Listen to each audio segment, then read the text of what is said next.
کہ جناب عالی مجھے اس کو عزت دینی ہے، ہے نہیں؟ اور جاہل تھا، کچھ نہیں تھا، نہ پیر صاحب تھے، کچھ نہیں تھا، لیکن آج کتنے بڑے بزرگ ہو گئے کہ جو ان کی سیوا کرے گا، اور کرنا ذرا، پیر صاحب کی سیوا کرے گا، کہیں نہیں لکھا اسے کیا ملے گا، ہے نا؟ لیکن اس کی سیوا میں جو کاندھا لگائے گا، ہر قدم پر رب اس کی گناہوں کو معاف کرے گا اور اس کو نیکیاں ملتی چلی جائیں گی۔ اتنا ہی بلند نہیں ہو رہا ہے، اتنا ہی بلند نہیں ہو رہا ہے، یہاں سے لے کے وہاں تک تہلکہ مچ رہا ہے۔ اور کیا کیا ہے اس نے کہ جناب مرائی تو ہے، تو موت کتنا رتبہ اٹھاتی ہے، موت نیچے سے کتنا اوپر اٹھاتی ہے۔ اب جو آدمی اس کے لیے کاندھا لگا رہا ہے، اس کے گناہ معاف ہو رہے ہیں اور اس کے نامہ اعمال میں نیکیاں لکھی جا رہی ہیں۔ یہ تو اتنے بڑے تو یہ دیندار ہو گئے۔ اب اس کے بعد جناب لے کے جب پہنچے قبرستان، سمجھ گئے، اس کے بعد ہوا کیا؟ حضرات غور کرنا، کہا نماز پڑھائی جائے، جی ہوتی ہے کہ نہیں ہوتی؟ امام صاحب آ گئے۔ امام کسے کہتی ہیں؟ جو سب کو جھکاتا ہے، اور امام کا مطلب ہوتا ہمارے آگے، ٹھیک ہے؟ امام کا بھی پیچھے دیکھا ہے؟ نہیں دیکھا نا؟ وہ امام صاحب آ گئے۔ امام صاحب نے جب پیچھے مڑ کے دیکھا تو کیا دیکھا؟ ابھی کپڑے کی بات آئی تو 22 گز نیا کپڑا لوگوں نے لا دیا، نہلانے کی بات آئی گرم پانی کر کے دے دیا، صابن کی بات آئی نیم کے اس کے پتے پینی کے ڈال کے ابال کے تب اس کو نہلایا۔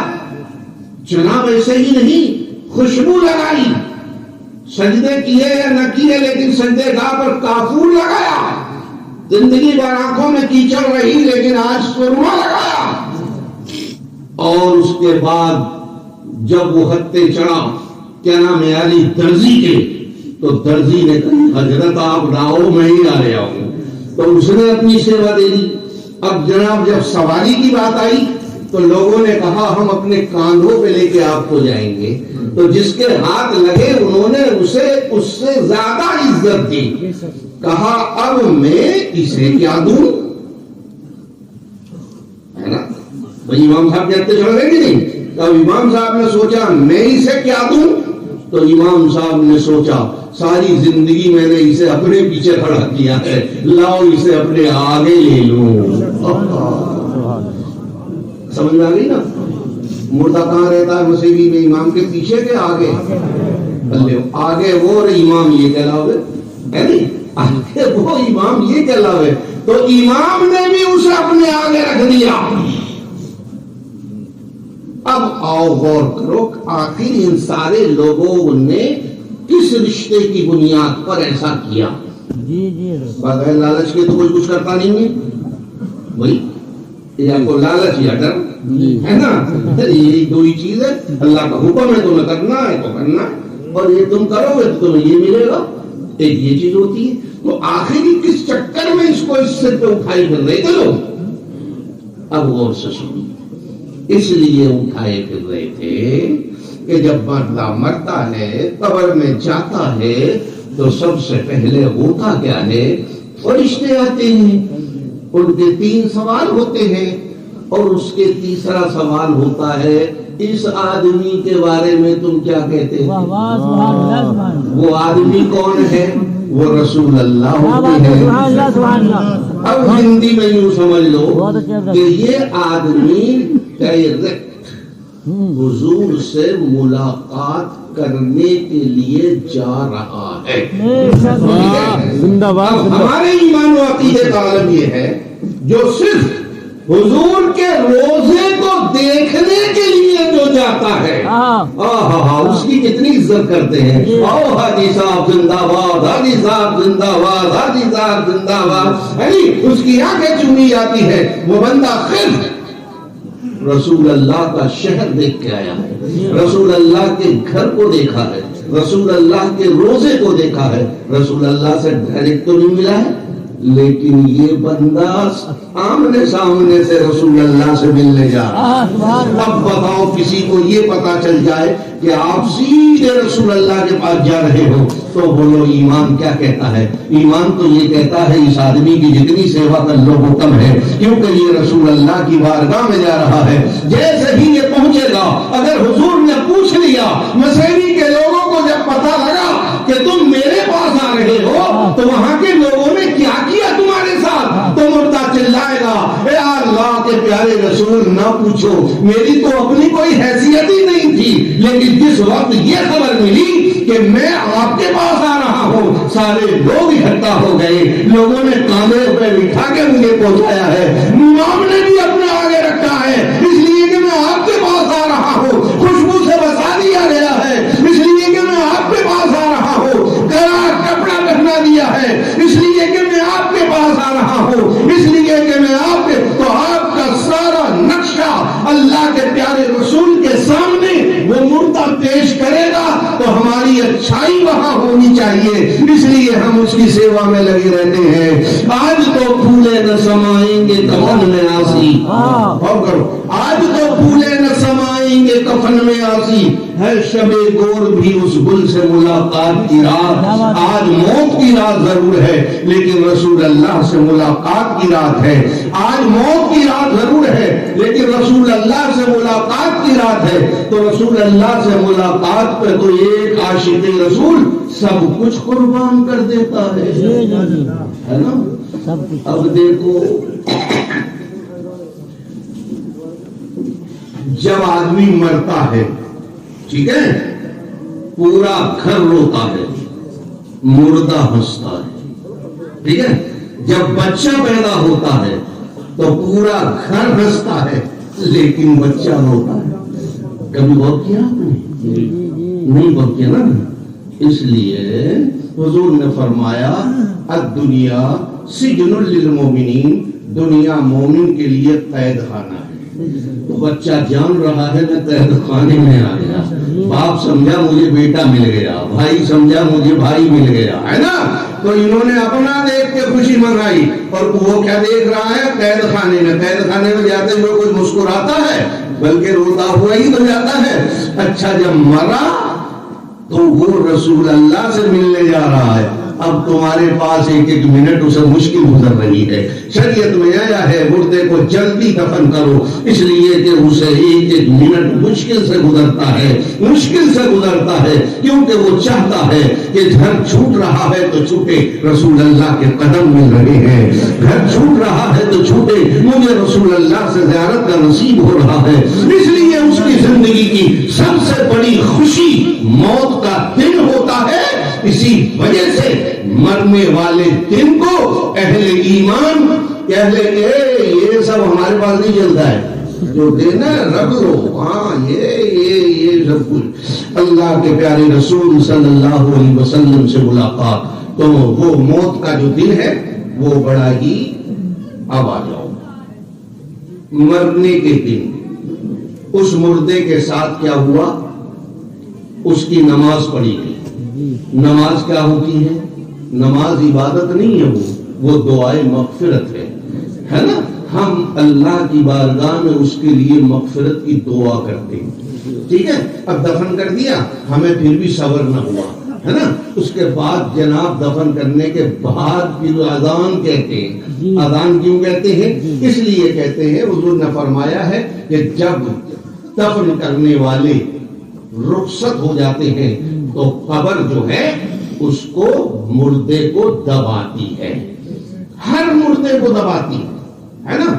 اب کسی کو ایسے دباتی ہے، ادھر کی پسلی ادھر، ادھر کی پسلی ادھر، اور کسی کو ایسے دباتی ہے جیسے ماں دودھ پلا کر اپنے لختے دباتی ہے نا۔ تو اب ہمیں تو پتا نہیں ہمارے آدمی کو کون سی والی دوا رہی ہے، اسے تو صحیح پتا ہے جو دبایا جا رہا ہے، ہمیں تو پتا نہیں کون سی دوائی جا رہی ہے، لیکن ہمیں فکر لگی ہوئی ہے، ہمیں فکر لگی ہوئی ہے تو اب ہم نے حضور سے کہا یا رسول اللہ ہمیں تو پتا چلے گا نہیں اس کو کیسے دبا رہی ہے، ہمیں تو پتا چلے گا نا اسے کیسے دبا رہی ہے. تو حضور نے فرمایا تو اسے دبانے سے ہی روک دو خبر کو. پوچھو ہمارے روکنے سے کیسے رک جائے گی؟ یہ طریقہ میں بتاتا ہوں. اب حدیث میں آیا ہے کہ جب بندے چلے گئے قبر کا سسٹم اسٹارٹ ہوتا ہے تو اب جیسے ہی وہاں پہ اذان کہی جاتی ہے تو الفاظ یہ ہیں جیسے ہی اس نے کہا اللہ اکبر رک گئی. دبانے سے جہاں کی تھی وہیں رک گئی. اس کے بعد پھر اللہ اکبر تھوڑی پیچھے کو ہٹی، پھر اللہ اکبر اور پیچھے کو ہٹی، پھر اللہ اکبر اور پیچھے، اشہد ان لا الہ الا اللہ اور پیچھے کو ہٹ گئی، اشہد ان محمد رسول اللہ اور پیچھے ہٹ گئی، حی علی الصلاۃ اور پیچھے، حی علی الفلاح اور پیچھے، اللہ اکبر اور پیچھے اور پیچھے. پوری اذان ہوتے ہوتے جہاں تک اس کی نظر جائے گی وہاں تک اس کی قبر ہوگی. اب بتاؤ اتنا بڑا فائدہ، اتنا بڑا فائدہ اس اذان سے. مخالف کہتے کیوں دیتے ہو؟ ارے بھائی نہ دیں، تم نہ دیتے، لیکن ہم اگر دے رہے ہیں تو ہم اپنے مردے کے لیے تو کام کر رہے ہیں. تو اس کی چھوڑی ہوئی زمین تو آپ بچنے کے لیے تیار ہو جاتے ہو، لیکن کم سے کم جس نے تمہیں جائیداد چھوڑی ہے اس کے لیے بھی تو کچھ کر دو. اس لیے اذان کہی ہے. اب ہم بھی اپنے مردے کا پیچھا نہیں چھوڑتے. اب اس کے بعد جناب گھر آ گئے، گھر آ گئے تو پھر اس کے لیے نیاز فاتحہ ہو رہی ہے کہ اللہ اب تو اسے بخش دے. پھر اس کی نیاز فاتحہ ہو گئی. اس کے بعد جناب پھر سب لوگ اپنے، جس کے گھر کا مرا ہے اسے بڑی نیند آتی ہے کیونکہ بہت روتا ہے اور تھک جاتا ہے نا. اب آیا تیسرا دن، ہوا تیجا کرو، تیجا کرو. تیجا کیا کرو؟ جب فرصت ہوگی تب کریں گے. تیسرے دن کو ضروری ہے نا، بیٹا کہیں دور ہے لہذا چوتھے دن آگا، چوتھے دن کر لیں گے، پانچویں دن کر لیں گے. یہی وہ کہتے ہیں کہ میں ہم نیاز فاتحہ مرا تھوڑی کر رہے، لیکن ہم تو یہ تیسرا ہی دن کیوں ہے نا، کوئی بھی دن کر لو. یار بات تو دوسری کہہ رہے ہیں کوئی بھی دن کر لو، لیکن ہمارے بزرگوں نے تیسرا دن کیوں پکڑ کے رکھا ہے؟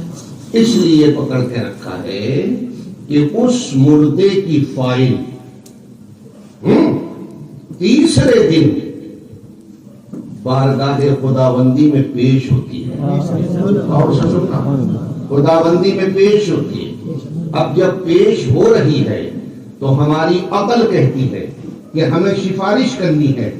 سفارش اگر کسی حاکم کے ساتھ اس وقت کر دی جائے جب آپ کی فائل اس کے سامنے ہو تو بہت زیادہ چانس ہوتے ہیں کہ اس سفارش کو قبول کر کے اس کا کام ہو جائے. ہو جائے کہ نہیں؟ اس لیے تیسرے دن ہم کرتے ہیں. اب تیسرے دن کرتے ہیں تو کیا کرتے ہیں؟ ارے صاحب یہ چنے ہی کیوں ہے؟ تسبیح پہ پڑھ لیا کرو. چنے ہی کیوں لے کر بیٹھے ہو؟ ارے تمہیں پتا نہیں ہمارے بزرگوں یعنی رسول اللہ کو اپنی امت سے فکر تھی، اپنی امت کی فکر تھی تو ہمارے بزرگوں کو بھی فکر تھی اپنے لوگوں کی. تو انہوں نے کیا، اب حدیث میں ایک جگہ انہیں مل گیا کہ کسی بندے کے لیے اگر 1.25 مرتبہ کلمہ طیبہ پڑھ کر بخش دیا جائے تو اس بندے کی بخشش ہو جاتی ہے. بولو سبحان اللہ، بخشش ہو جاتی ہے. تو بزرگوں نے سوچا 1.25 بٹھا کے پڑھوائیں گے تو کبھی پڑھ کے نہ دیں گے، ہے نا، کوئی دوسرا طریقہ نکالا جائے. تو طریقہ انہوں نے کیا نکالا؟ بھنے ہوئے چنے 12.5 سے ان بزرگوں نے گنے تو 1.25 سے برتی نکلے. اور سننا تو کہا 1.25 بھائی یہ تبرک ہے، پہلے اسے ہر دانے پہ کلمہ پڑھ لو، ہے نا. اب کسی کو بھی پتا نا 1.25 ان کا مقصد 1.25 پڑھوانا ہے نا. اب وہ دڑا دڑ پڑھا جا رہا ہے. اس لیے تو اب 12.5 اور ہر سال جس ٹائم وہ اس کا انتقال ہوا ہے اس دن رب کی بارگاہ میں اس بندے کی پیشی ہوتی ہے. اس لیے ہم عرس مناتے ہیں، اس لیے ہم برسی مناتے ہیں. اپنی طرف سے کچھ نہیں ہوتا، حقیقت ہے یہ جس حقیقت پر ہم اہل سنت والجماعت عمل کرتے ہیں. اور جسے اندر کا پتہ ہی نہیں ہے وہ کیا کرے گا؟ ہمارے بزرگوں کو تو اندر کا پتہ ہے کہ نہیں ہے؟ اب آ جاؤ فوراً غوث پاک کی بارگاہ میں، تیری سرکار میں لاتا ہے رضا اس کو شفیع جو میرا غوث ہے وہ لاڈلا بیٹا تیرا، پوچھتے کیا ہو شہ جیلاں کے فضائل آسی، ہر فضیلت کے وہ جامع ہے نبوت کے سوا۔ ایک تھا عیسائی ایک تھا مسلمان، دونوں تھے آپس میں دوست، ٹھیک ہے؟ تو عیسائی نے مسلمان سے کہا یار ہم دونوں دوست ہیں کہ نہیں؟ کہ ہاں۔ دوست کا فرض بنتا ہے کہ اپنے دوست کے لیے اچھا سوچے، ہے نا، اور وہ چاہے کہ دوست کا بھلا ہو۔ کہاں دوستی کا فرض تو یہی نبھاتا ہے کہ جس بنیاد پہ میں تجھ سے کہتا ہوں تو عیسائی بن جا، عیسائی نے کہا مسلمان سے تو عیسائی بن جا، تو اس نے کہا کیوں؟ کہ دیکھ میرا نبی اور تیرا نبی ہے نا، اس نے کہا میرے نبی کو تم مانتے ہو؟ کہاں میں مانتا ہوں، عیسیٰ علیہ السلام اللہ کے نبی سچے نبی، تم کو سچا نبی مانتے ہو؟ کہ ہاں سچا نبی مانتا ہوں۔ انہوں نے کیا کیا؟ عیسیٰ علیہ السلام مردوں کو زندہ کرتے تھے، اندھوں کو بینا کرتے تھے، کوڑی کو ٹھیک کرتے تھے، تو میں ان کا معجزہ کیا تھا؟ وہ جو ہے مردے کو زندہ کرتے تھے، مردے کو کہتے تھے قم بإذن اللہ، مردہ بڑا ہو جاتا۔ یہ مانتے ہو؟ ہاں۔ کہ تم بتاؤ تمہارے نبی نے کون سی چڑیا کو زندہ کرا؟ اب وہ بیچارہ گھوم گیا، کیونکہ ہمارے علماء کرام رسول اللہ کے مردہ زندہ کرنے والے معجزے کو کہاں بیان کرتے ہیں؟ یہ تو ان کے چھیلے چپاٹی کرتے ہیں، رسول اللہ کی بارگاہ میں اس معجزے کو کوئی بیان نہیں کرتا، لیکن پبلک نے نہیں سنا تو نہیں جانتا، تو وہ بیچارہ بتا ہی نہیں پایا۔ کہا دیکھ تیرے نبی سے زیادہ پاورفل ہوئے کہ نہیں میرا نبی؟ کہ یار بات تو تیری ٹھیک لگ رہی ہے لیکن میں اپنے بڑوں سے ذرا پوچھ لوں، ہے نا۔ اب وہ آ گیا غوث پاک کی بارگاہ، کہا میں دب گیا۔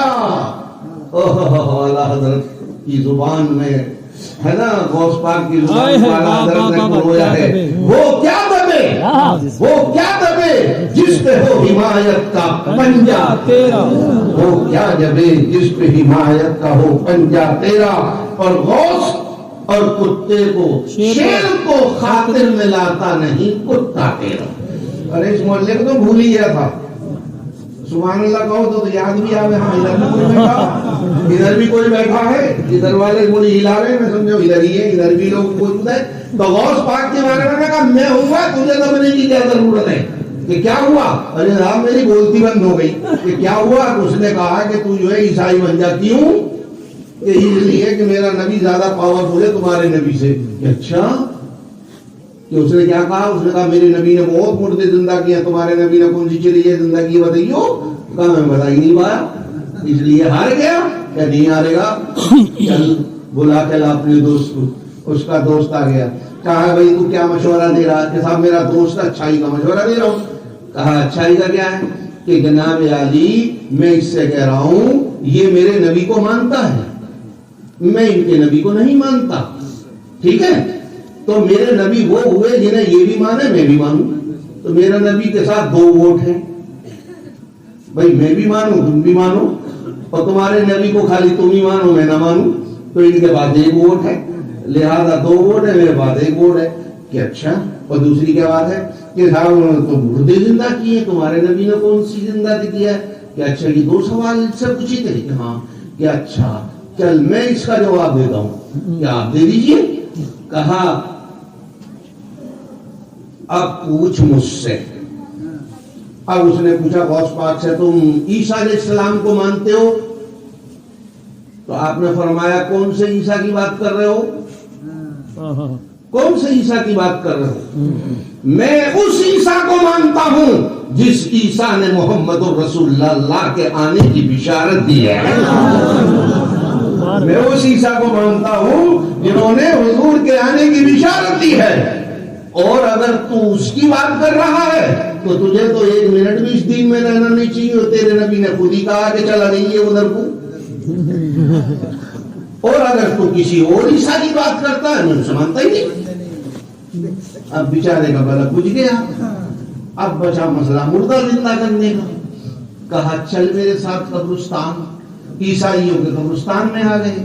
عیسائیوں کے قبرستان میں ہر قبر کے سریانے پتھر لگا رہے ہے نا, جس میں ڈیٹ آف جہنم لکھی رہتی ہے نا.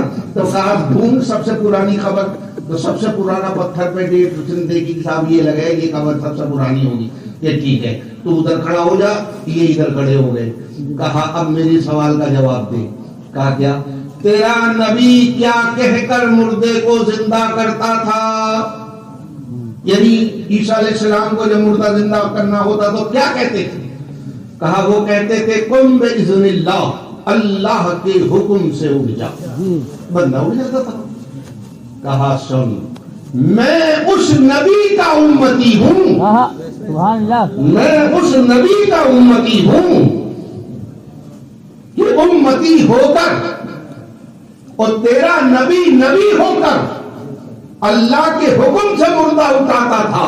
میں اس نبی کا امتی ہوں کہ میرے حکم سے مردہ اٹھتا ہے. ٹھوکر ماری, مردہ کھڑا ہو گیا. میرے نبی کا کلمہ پڑھا, اسلام قبول کر لیا. یہ تھے غوث اعظم, یہ تھے غوث اعظم.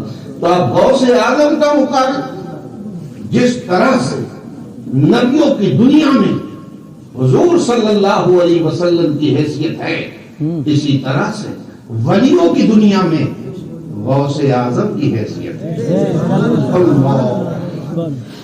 جہاں ولیوں کی ولایت گھٹنے ٹیک جاتی ہے, وہاں سے غوث اعظم کی طاقت کا پہلا زینہ شروع. غور کرو جناب, غور کرو جناب. غوث پاک اللہ کا ایک ولی, اس نے غوث پاک سے ملاقات کرنے کے لیے چلا ہو. سبحان اللہ. تو ولی میں تو اللہ بہت طاقت دیتا نا. ولی کے قبضے میں تو اللہ نے پوری دنیا کو رکھا ہوا. آدمی کہنا مانے نہ مانے, مگر ہر چیز ان کا کہنا مانتی.